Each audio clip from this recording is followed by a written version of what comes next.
Hey everybody, welcome to Wednesday Reflection. Andrew here, coming to you from the nave at Redeemer. This is one of my favorite little spots in the whole building. And it's been a while since I've done a conversation with y'all from this space. I've done a lot, especially when I first got here, but it's been a while, so I'm glad to be back. And I chose this spot for a reason, and I'll get to that in a second. But I wanted to just tell you about something I read on Facebook yesterday. It's been really chewing on my heart, and I've been thinking about it. It's something my friend CJ posted. CJ Metters is the priest at St. Colum's in Ridgeland. But I've known CJ for decades, long before either of us really felt a call to the priesthood. It just happens that we kind of ended up in the same career. CJ posted that, he just put it out there to everybody. Hey guys, if we can fill SEC stadiums, then we can fill churches. We're operating safely. There are protocols in place. If you can go out to a tailgate, you can come to church. And that really encapsulated something I've been feeling for a while, and that is, if we are operating on this grand of a scale, going to football games, doing all those big seasonal things that we do, then we can also go to church. I want to say there are lots of things that are wound up in our lack of attendance in church. Well, first of all, people just got out of the habit, and it became really easy to not go to church.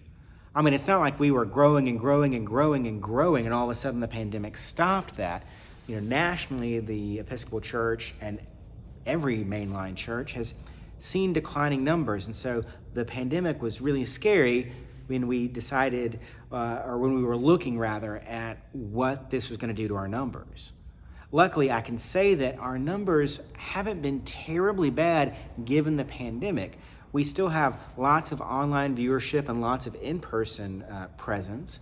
And when you squish those two numbers together, they pretty much resemble what our annual or our average Sunday attendance was pre-pandemic. However, I know we can do better. I mean, if you are one of those people that because of illness or lack of mobility or for some medical reason, you need to continue to watch these kinds of things online, please, by all means, do so. I would rather you engage digitally than not be able to engage at all. However, if you are able to come in person and you've just been using the digital presence of the church as a fill-in, let me encourage you or push you to come back into the community. There are still parishioners who I've never met. I've talked to them on the phone, but I've never actually met them. In fact, just the other day, somebody who just hasn't been coming to church saw me in my front yard using my barbecue smoker, and finally got up the courage to come over and say hello and introduce themselves. And so people are there, and they're telling me that they just haven't been coming to church. And I totally respect that. But at the same time, it's time to start going. It's time to start entering into the community in a much more present and visible way. Because your presence helps us do amazing things, helps us fill out Sunday school classes or Christian ed classes or Bible studies or what have you during the week. It helps us sell all these amazing African things that we have that we are using as a fundraiser for that. It would make a great deal, or it would mean a great lot if you came out to the barbecue on November 6th to really kick off us reawakening ourselves. So as we begin seasons of stewardship, of discovering our time and talents, and understanding that God is first, God is prime in our lives, let us also consider how we offer our time and our talent to the church as an offering. much like the offering that comes down the aisle every Sunday, or the offering of bread and wine that comes from the labors of the people that gets turned into the body and blood of Christ on the altar there. All of those things are offerings of the people. And we give them to God in thanksgiving and praise for our very lives. And yet we also remember that all things come of thee, O Lord, and of thine own are we giving thee. We're giving you your stuff, God. It's already yours anyway. We're just giving it to you along with our thanks and praise. And so if you're going to the big game, great. But also make some time for God and come to church. If you are going to an away travel baseball game or soccer game or whatever with your youth, that's great. Also, make up time to come to church. We miss families. We miss retirees. We miss everyone. And we want to see your bright and shining faces again. Do you know that we're getting a great community from MSA coming over regularly? It's pretty awesome.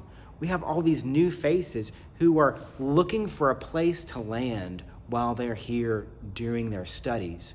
And I would love for warm, happy faces to welcome essentially these strangers who may or may not be church-going folks back home who are just trying something out.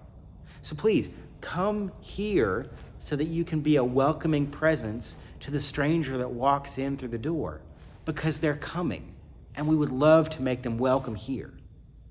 It just takes one Sunday to start coming back to church. So let this Sunday or next Sunday be that first Sunday for you. We're operating safely. We're wearing masks, especially if, even if you are vaccinated, or especially if you are vaccinated, you should be wearing a mask. But you should also get vaccinated.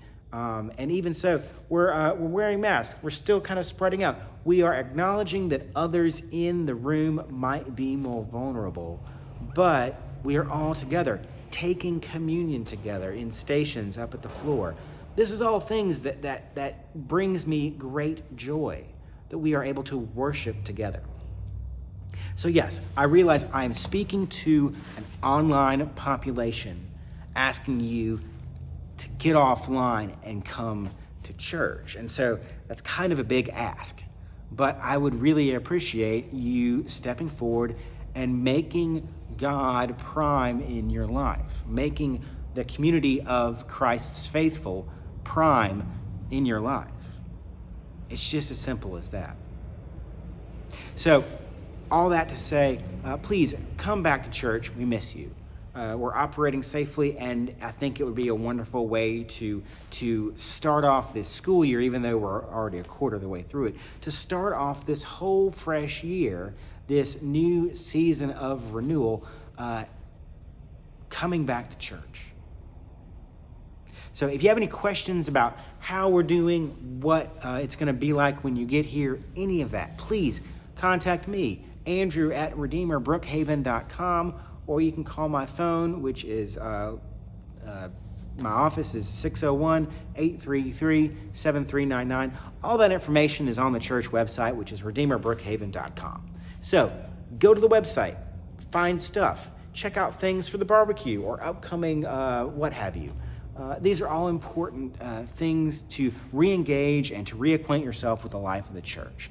And if you are one of those people who maybe I haven't talked to, or I've only talked to on the phone and I haven't introduced myself to you properly face-to-face, please reach out to me. I would love to have coffee with you, go to lunch, bring you communion if you are homebound, all of those things.